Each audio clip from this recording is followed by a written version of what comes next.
Hi there, my name is Toby and this is JEDI training. Today I hope to show you how to punch with the force. And now there are three things involved with this. There is body dynamics. You need the correct skeletal alignment. You've got to get your bone structure right. That's the first thing. And we've already done this, finding the vertical alignment. And here in the horse riding stance, this has got to be just right for the optimum efficiency. And then you've got to have also movement in the muscles and tendons, correct activation of the joints. You've got to feel the muscles and tendons moving and stretching correctly. You've got to create a sort of elasticity, a bounce in the joints. And then thirdly, you also have to feel it. This is where the force comes in. You've got to feel it. You've got to feel a particular flow. Now, this is a real physical thing. You'll feel a flow of movement through your body, but ultimately this will also become a flow of energy through the body. But you need the body to be correct. Once you've got that, then you can go further and further and finally add on some of the energy, the actual force. Now you see what I'm doing here is gradually building it up. What you've got to do is if you shift your weight, you're sinking into that leading hip. It's like you're sitting down on a chair. And once you sink into that lead hip, then you twist the back hip. You see, twist the back hip out. Now once more, let's have a look. Horse riding stance, toes pointing out, belly pulled in, knees over the toes. You've got a backwards arch, so you're feeling a neutral spine. Now all you're doing is shifting your weight and twisting a little bit. But you've got to twist through the neutral vertical spine. That's why I put my finger on my head. You don't have to do that, of course. It's just to show you this is the center line. So from the first exercise we learnt onto that, the center line, now use that into a more dynamic movement structure. So you can see I'm sinking to the front hip, but twisting the back hip into it. And what you've got to do is really feel the activation in the hip joint. Then the spine stays in its neutral position and twists round. And finally, put the hand up here as well, like you're punching. But now, keeping the hand, the arm and the spine pretty much stationary in the right position, you're generating the movement from the hips and grinding your feet a little bit into the ground. You see, you're pushing the back foot into the ground to twist round. But what you've got to do is really feel an activation in the hip joint, a stretch in the hips. You're leaning into the front hip, projecting the front hip slightly backwards. You've got a backwards arch. So like you're sitting on a chair in the front hip, but then the back hip, you're twisting inwards. You're rotating the back hip in. You feel a powerful twist, a stretch in the hip. And then you're just bouncing into it, bouncing into that movement. A little twist in the hips, trying to maintain a perfectly vertical spine and the arm up in front. Now still the arm, when it's up in front, you're still keeping the shoulder up and back. You see, the shoulder's still got to be up and back. Once you've got this, everything above that has got to be exactly in the right position. See here, shoulder is up and back. Now I'm projecting the shoulder forward. Shoulder up and back. See, now you see the shoulder pulls back, but the hip goes forward.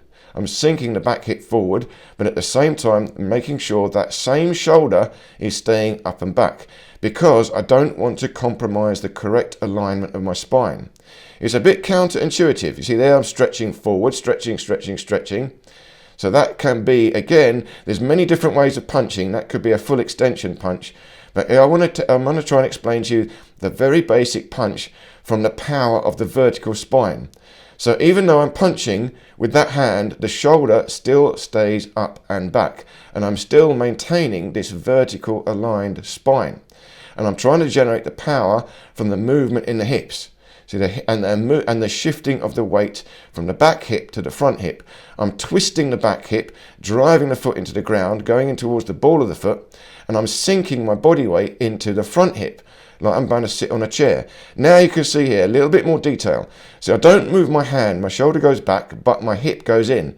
So I'm dropping my hips in, my back hip is going in, but my shoulder is going back.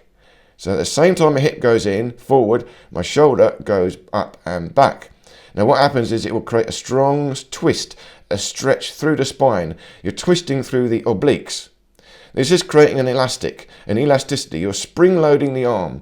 This is like a bow and arrow. See, the hips drop down, that's pulling the bow. And then the arm is the end of the bow. When finally you let go of the arm, it will fly forward. So I'm trying to show it now in slow motion here with my friend. So again, my friend here is a slightly older gentleman, and he's also recovering from a stroke. So he hasn't got great physical ability, but I use him to prove a point. So even though he's in a weakened state, if he gets the alignment right, he can do these things as well. You can still have power through your body, even if you're very infirm. So anyone can do this. Now again, I'll try to find someone at some point, a stronger, younger person, to show you some more powerful things.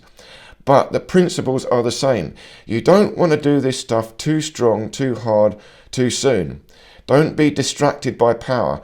This is very complicated, detailed alignment. You've got to get the alignment just right. If you get the alignment right, you will feel the flow of force through your body. It's a physical thing. The bone structure must be just right. Your spine must be vertical, because a vertical spine, you can pivot easily. You create this twist through the spine. If you're hunching over in the spine, what happens is you already hyperextended your lumbar. You overextend your spine when you twist.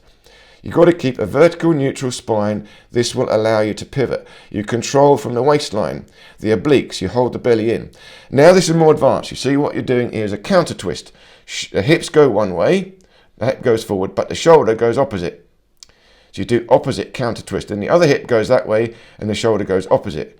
And you've got to control this through the vertical spine, the obliques. So you're controlling movement, in fact, from the middle of your spine. You've got a counter twist through the spine. Now this is very important. The counter twist is what's going to create the spring load, the power in the strike. That's the crossbow. That's the elastic band that you released. So what you have to do first is try just with the structure. So he's locked out the arm is locked straight. I'm trying to get him to pull his weight forward, drop his weight in, and that hip has got to twist round. But he's trying to keep a vertical spine, locked out arm, and the whole spine, because it's in the right position, as you sink your weight forward, you will feel the force goes into the fist. It's like a push. You're just pushing, but no effort. No effort. So now again, I'm trying to break it down here so you can see on the target here. Vertical spine, shift my weight into the front hip, sink into the front hip, then twist the back hip. So I can feel a twist through the spine.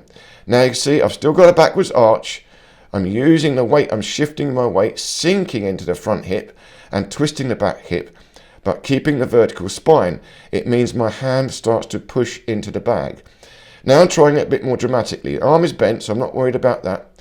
But see, the hip goes first. I sink the hip in, the shoulder is back. No, shoulder goes back, the hip goes in, shoulder is back. Now I sink the hip in, and the shoulder is still back. But what you're doing is you're feeling the stretch from your hip go through the spine, through to the shoulder blade. And the shoulder going back, now when the shoulder going back, I'm starting to push it forward. Hip goes first, shoulder goes back, and then finally the shoulder goes forward. Basically, just trying to create a flow, a wave, a whip through the body. See, once more, I sink my weight in, twist the hip in, but the shoulder goes back. Now already, you'll feel the force going into the bag if you've got the alignment, but as the punch goes in, you'll feel the shoulder stretch backwards. Now it means you're stretching the ligaments in your shoulder. You're stretching them backwards. But if you can do this with the correct alignment and strengthen the ligaments, you get an elasticity and they want to bounce forward. You're trying to create this bounce. Now you can see hips first, shoulder second. Hips first, goes through the spine in a wave. Now you see I'm rolling the shoulder. Trying to show you a little roll. Hips roll first, go through a twist in the spine, and finally a roll in the shoulder. But it all starts on this pivot. You've got to be able to pivot through the natural spine and counter twist.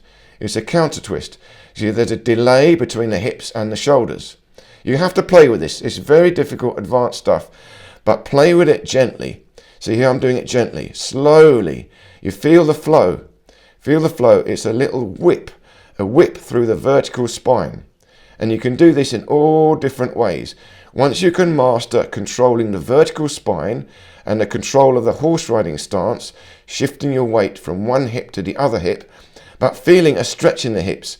You see, the hips have got to be active, the ligaments, the tendons in the hips, because that creates a spring load in the hips, that transfers to a spring load in the spine. Obliques, hold the belly in, the TA muscle pulled in, open the rib cage.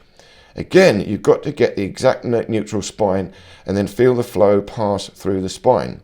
Now lastly, what we're doing here is a little bit of freestyle movement. Very, very gentle fighting. Not really fighting. It's trying to feel the alignment, feel the force. You see, I've got the structure here. Still a vertical spine, shoulders up and back, belly pulled in. Just moving our arms very gently around, trying to maintain this perfect alignment. Now, there's a lot of force. See, I'm telling my friend here to lean on me. You sink your weight down like you're sitting in a chair and lean your arms like you're leaning on a table. You know, you sit on a chair and you lean on a table with your elbow. That's what I'm trying to get him to do. Sit on a chair and lean on me with his elbows, but maintain a good structure. Now this is effortless. You're using your body weight through a correct bone structure. Again, you've got to play with this very slowly, very gently. Once you've got the feeling of this, you can move the arms around from the elbows. Move around a bit. But here, sitting on a chair, project the hips and then lean. Lean into the elbow onto the other person. It's effortless power. 3 things to do. Bone structure, then activate elasticity in the tendons. Then finally, you've got to feel a flow, a movement, a fluid through the body. And then ultimately, it's your mind power, intention. You will feel the force flow through the body. Okay, I hope this made sense.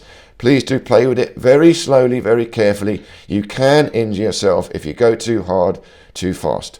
Thank you so much for watching. Do check out the whole JEDI series, and I look forward to seeing you in any of these other videos here.